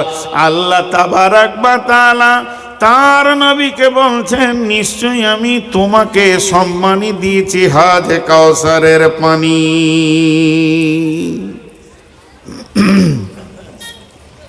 হাজে কাউসারটা আল্লাহর, মালিকানা আল্লাহর, গিফট করেছেন, আতা করেছেন, দিয়েছেন কাকে? নবী মুহাম্মদ রাসূলুল্লাহ সাল্লাল্লাহু আলাইহি সাল্লামকে। এটা হলো কিয়ামতের দিনে দ্বিতীয় নিয়ামত, জানকে ঠান্ডা করার জিনিস। কঠিন কিয়ামতের দিন আমরা চিরদিন শুনে এসেছি, আর ও কথাটাই ঠিক, মুরব্বীরা যেটা বলেছেন, কঠিনটা বেশি স্মরণ রাখার দরকার আছে, কিন্তু কিয়ামতটা হাসার দিনও বটে, আনন্দের দিন। কোরআনে আছে, ওয়ায়ানকালাবু ইলা আহলিহি মাসরুরা ওয়া আম্মা মান উতিয়া কিতাবাহু বিয়ামিনিহি ফাসাওফা ইউহাসাবু হিসাবান ইয়াসীরা ওয়া ইয়ানকালাবু ইলা আহলিহি মাসরুরা। বিশ্বনবী বলছেন, যখন ডান হাতে, কোরআনে বলছেন আল্লাহ, শহীদা সাবাউন সাক্কাত, সাক্কাত সূরার ভিতরে যখন ডান হাতে সার্টিফিকেট পড়ে যাবে, তখন সে আনন্দ করবে এবং আত্মীয়র ভিতরে ঘুরবে আর বলবে, আমি কামিয়াব, আমি কামিয়াব, আমি কামিয়াব। এর মতো আনন্দ সারা পৃথিবীতে আর নাই। ডান হাতে সার্টিফিকেট পেয়ে যাবে, তখন বলবে আমি কামিয়াব। অতএব ওই লোকটার জন্যে কিয়ামতের দিনটা হলো আনন্দের দিন। জি, একই জায়গায় দুঃখ আর আনন্দ। আর যে বাম হাতে সার্টিফিকেট পাবে, ওরা জাহারিহি, পেছন দিকে যাকে সার্টিফিকেট দেবে, সে কি করবে? ওয়ায়াদউ সুবুরা, সে মতকে ডাকবে, মত, মত রে, পৃথিবীতে ছিলাম তখন একবার এসেছিলি, তুই এসেছিলি বলি জমি জায়গা বিবি ঘর ছেলে পিলে থেকে আমাকে আলাদা করে দিয়েছিলি। তা একবার কিয়ামতের মাঠে আয়, আমাকে নিয়ে চলে যা রে মত, আমি জাহান্নাম থেকে দূরে সরে যেতে চাইছি। তুই যদি আর একবার আমাকে মেরে দিস, তাহলে জাহান্নাম থেকে আমি সরে চলে যাব। আমার আল্লাহ বলছেন, ওয়ায়াদউ সুবুরা, সে যতই মতকে ডাকুক না কেন, ওয়ায়াসলা সাইরা, তাকে জাহান্নামের ভিতরে ঢুকতে হবে, মত আর আসবে না। তেমনি কিয়ামতটা যত দুঃখের দিন, অতটাই আনন্দ খুশির দিন। যে ডান হাতে সার্টিফিকেট পাবে, তেমনি কিয়ামতে চারখানা নিয়ামত আছে। এই নিয়ামতগুলো যারা পাবে তারা আনন্দ পাবে। তার মধ্যে 1 নম্বর হলো নূরের জ্যোতি, নূরের আলো। 2 নম্বরে হলো আপনার কিনা হাউজে কাউসারের পানি, বিরাট বড় চৌকান্না হাউজ, সেই হাউজের ভিতরে পানি থাকবে, শীতল ঠান্ডা মধুর পানি, জান ভরে যাবে। আল্লাহর নবী বলছেন, আসমানের তারা যেমন অসংখ্য, ওখানে পেয়ালা রয়েছে অসংখ্য। সারে হাউজটা চারিদিকে ফেরেশতা দিয়ে ঘেরা থাকবে। একদিকে আল্লাহর রসুল পানি পান করাবেন, আর সেখানে উম্মত পানি খাবে। যে একবার পানি পান করবে, জান্নাতে না যাওয়া পর্যন্ত তাকে আর পিয়াস লাগবে না।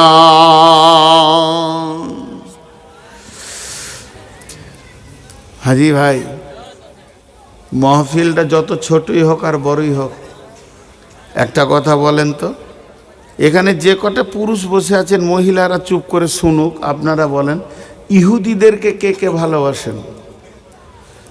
কেউ চান যে ইহুদি হবেন? জান চলে যাবে তাও ভালো, কিন্তু ইহুদি, কারণ ইহুদিরা সব থেকে কঠিন আযাবে ভোগ করবে। এরা ইসলামের বড় দুশ্মন। এবার বলেন, একটা লোক সারাদিন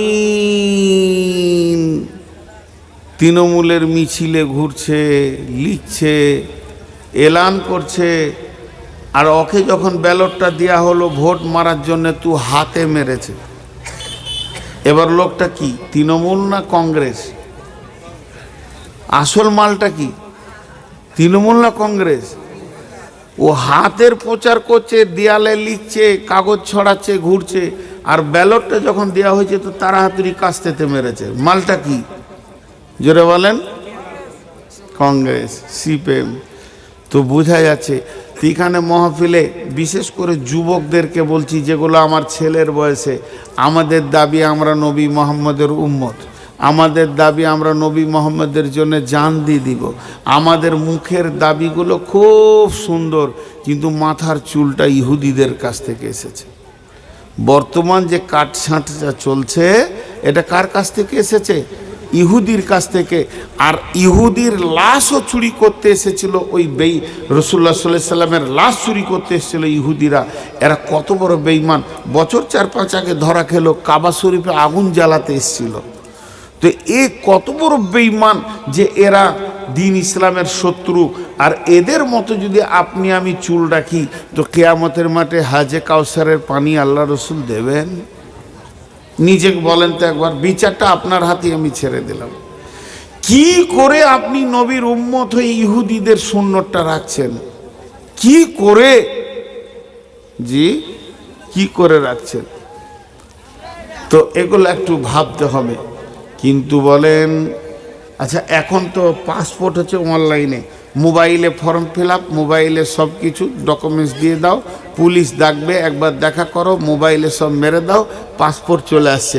কিন্তু আমরা যখন পাসপোর্ট করেছি, আমার বয়স তখন 14-15, তখন কলকাতা যেতে হতো, রাতে থাকতাম, সকালে লাইন দিতাম, ফর্ম ফিল আপ করে ওখানে বসে থাকতাম। তারপরে বলতো যে এই নূর মোহাম্মদের দন্ত নয়রস্যু এটা ভালো লেখা হয় নাই, বাস। ওর হুঁশি ছিল না যে লোকটা কাল থেকে এসে পড়ে আছে কলকাতায়। খালি একবার বলে দিলে এখানে রস্যুটা ঠিক হয় নাই। আর ওকে যদি বুঝাইছি যে ভাই এটা যদি ঠিক না হয়েছে, তার একটা ফর্ম দিয়ে একটু লিখে দিই, বলে হবে না, আবার পরে এসো। ও খালি একবার বলে দিলে পরে এসো, আর দুই দিকে দুটো পুলিশ আছে, এমনি করে গর্দন ধরে ঠেলে সরিয়ে দিলে, তারপরেরটাকে দিয়ে দিলে। এই যে সারা দিন রাত জেগে ট্রেনে এসেছে, দিন রাত থেকেছে, খেয়েছে, লাইন দিয়েছে, এ হুঁশটা ওদের ছিল না। খালি একবার বলে দিয়ে খালাস হয়ে যেত। ঠিক ওই রকম আল্লাহর নবী যেখানে হাজে কাউসারের পানি পান করাবেন, জায়গাটা ভিড় লাগবে, কিন্তু দুই দিকে ফেরেশতা থাকবে বন্ধুরে, জান্নাতের ফেরেশতা, জাহান্নামের ফেরেশতা।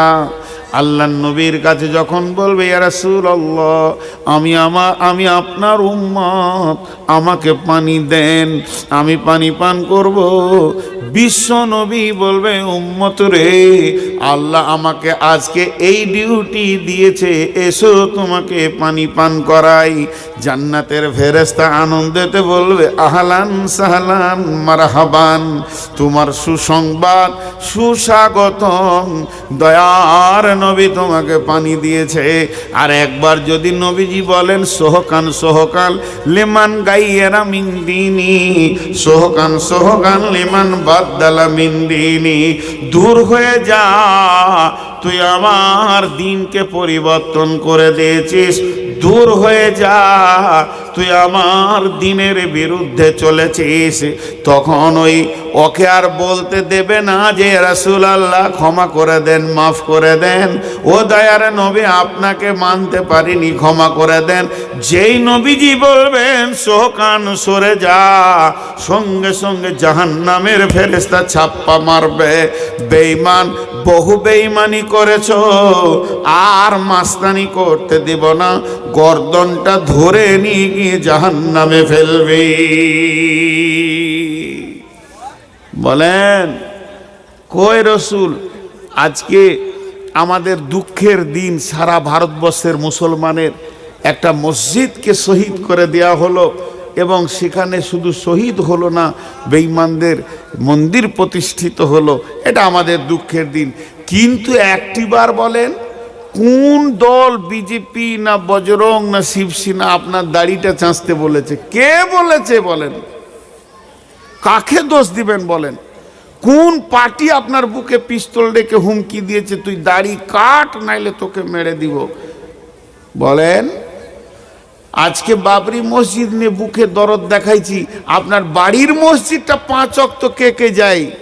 বলেন, এটা আমাদের পাপের ফল, তাদের কর্মের শক্তি নয়, তাদের গায়ের বল নয়, এটা আমাদের পাপের ফলের কারণে আমাদের চোখের সামনে মসজিদকে কেড়ে নিল। আজকে নিজের গায়ের মসজিদটা কি এতিমখানা হয়ে আছে, এর জন্য এই পাপগুলো আসছে। ইস ঘর মে আগ লাগি है घर ही की चिराग से। তো একবার বলি, আপনার মসজিদে বসে বসে কোনো জায়গায় বসে বসে আলোচনা হয়, কথায় কথায় বলতে বলতে বলে দিবে এই পুবপাড়ার মফিজুল ছেলেটা খুব ভালো। তখন ইমাম সাহেব বলে, জি ছেলেটা ভালো, সত্যি ভালো, আমাকে খুব সম্মান করে। তখন সর্দার এসে বলছে, ঠিকই বলেছো জি, ওর বাপও ভালো ছিল, উও ভালো। এই যে ভালো ভালো ভালো এরকম আলোচনা চলছে মসজিদের নববীতে। যুবক বেটাদেরকে বলছি, রে বাবা একবার কান করে শোনো, কি আলোচনা চলছে। নবীজি বলছে যে মদিনাতে খোরাইম বলে ছেলেটা খুব ভালো, খুব ভালো ছেলে। কে বলছেন? স্বয়ং রসুলের মুখ থেকে বের হচ্ছে ছেলেটা ভালো। দিয়ে বলছে ওর খালি দুটি অভ্যাস খারাপ। দুটো অভ্যাস খারাপ কি না, মাথার চুল রেখেছে পিঠের দিকে লম্বা করেও, ওটাও মাস্তান হয়েছে আর কি মদিনাতে রসুলের জামানায়। আর টাকনুর নিচে কাপড় রেখেছে, ওই দুটো যদি ও ছেড়ে দেয় তো মদিনাতে ওর মতো ভালো ছেলে নাই। এই আলোচনাটা হয়েছে এবং রসুলের মুখ থেকে। কেউ শুনে ওকে বলছে, খুরাইম রে তোর লেগে রসুল বলছে ভালো ছেলে। বলছে ঠিকই নাকি? ওর বুক ফুলে উঁচু হয়ে গেল। রসুলের মুখ থেকে আমার নাম বের হয়েছে? বলে হ্যাঁ, নবী মোহাম্মদ সাল্লাল্লাহু আলাইহি সাল্লামের মুখ থেকে তোর নাম বের হয়েছে যে নি'মার রাজুল ও খোরাইমান। এই মদিনাতে যত ভালো ছেলে আছে সব থেকে ভালোর মধ্যে ভালো যত আছে তার মধ্যে একটা হচ্ছে খোরাইম। ওর বুক একবার উঁচা হয়ে গেল, ঠিকই তো, আমি ভালো। তখন বলছে তবে নবীজি তো দুইটি ভুল দেখতে পেয়েছে, এই দুটি নবী মেনে নিতে পারছে না। মুখটা মুখ দিয়ে নেমে গেল। যত খুশি হয়েছিল মুখ ভারী হয়ে গেল। বলছি কি? বলছি তোর যে মাথার লম্বা চুল এটা রসুল মানছে না, আর তোর টাকনোর নিচে কাপড় এইটা নবীজি মানছেন না। এই দুটি জিনিস যদি তোর ভিতরে না থাকে, তুই ভালোর ভিতরে ভালো। তখন ও চুলটাকে বাড়িতে গিয়ে এমনি করে ধরলো, নাপিতের কাছে যাব না, অত লাইন দিব না, অত সময় আমি কাটাবো না, না জানি নবী আমার ওপরে রাগ করে নিবি।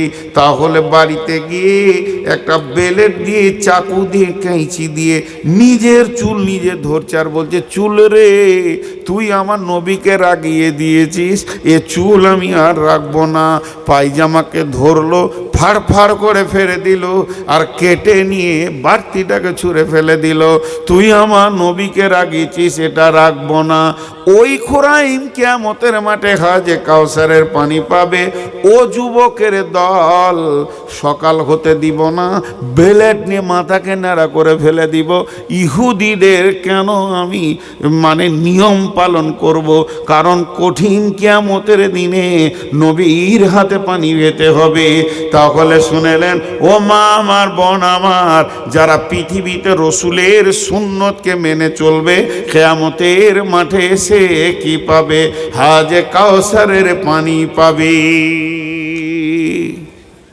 এটা কি বোতলে কি আছে? এতগুলো লোক কথা বলে না। পানিটা পান করা যাবে? আমি যদি ইচ্ছা করি তো পান করতে পারি কি? এই যে বোতলে পানি, খুব ঠান্ডা পানি, একবার করে পান করছি, পানিটা পান করা যাবে? জোরে বলেন যাবে? কি করে যাবে? কোন হাতে ধরে আছি? হ্যাঁ, এইটাতে যাবে, এইটাতে। বাস এইটুকুই খেয়াল রাখতে হবে যে আমার রসুল এই হাতে খায়নি, আমি খাবো না। রসুল বলছে আই তোকে হজে কাউসারে পানি দিব। প্রতিটি কাজে খালি খেয়াল রাখতে হবে। এখানে ছেলেরা পানি পান করলে দুজন বাম হাতে কাঁত কাঁত করে মেরে দিলে, ওর খেয়ালই নেই যে আমার রসুল বাম হাতে খেতে মানা করেছেন। পিছনে ওরা কি বলছে, আমাকে মারবে নাকি? হ্যাঁ বলছে যে নামুক খালি, তারপরে দেখছি চুল কাটতে বলছে কেন ও? হ্যাঁ ওর চুল বেশি আছে বলে ও রাগ করছে। চুল কাটতে কেন বলবে ও? চারিদিকটাকে নেড়া করে দিছে গো, আর এইখানে জুতোর বিরাসের মতো খানিকটা রাখছে। হ্যাঁ, আরে খচ্চর বেটি ছেলেগুলো ওই দেখি ওর উপরে ঝাঁপিয়ে পড়ছে। ওরে বাপরে মাস্তান রে। আর 3 দিন পর কোর্টে কেস, আর শান্তি নেই। পৃথিবীতে যদি সুখের ভাত দেয় তো আলেমরাই দেয়, যাদের ভিতরে আল্লাহর ভয় আছে তারা সুখের ভাত দেবে। স্ত্রীর হক তারা বুঝে, কিন্তু আর কেউ বুঝে না। এই সব শেষ হয়ে গেল। যুবকদের কথা কিছু শুনো দিয়া মন, বর্তমানে যুবক ছেলে বলি তা কেমন। চারি ভিতে ছোট চুল, মাথার মাঝে মর বড়া, পেছন হতে দেখলে পরে লাগবে একটি ভেড়া।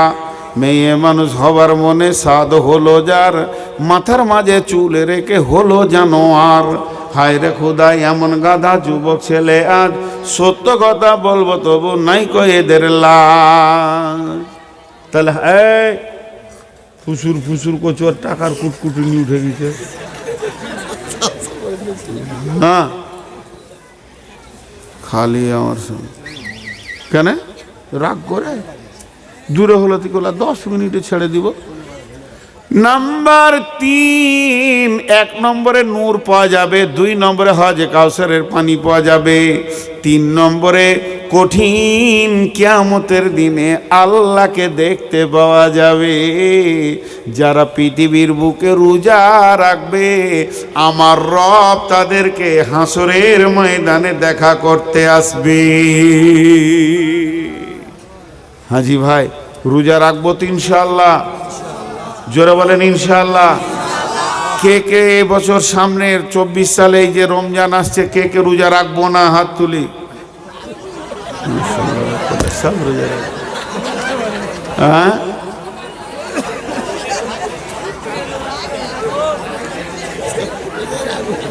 রোজা ওরা রাখবে ওই লেগে হাত তুলেছে। ইনশাআল্লাহ সবাই রাখবো ইনশাআল্লাহ।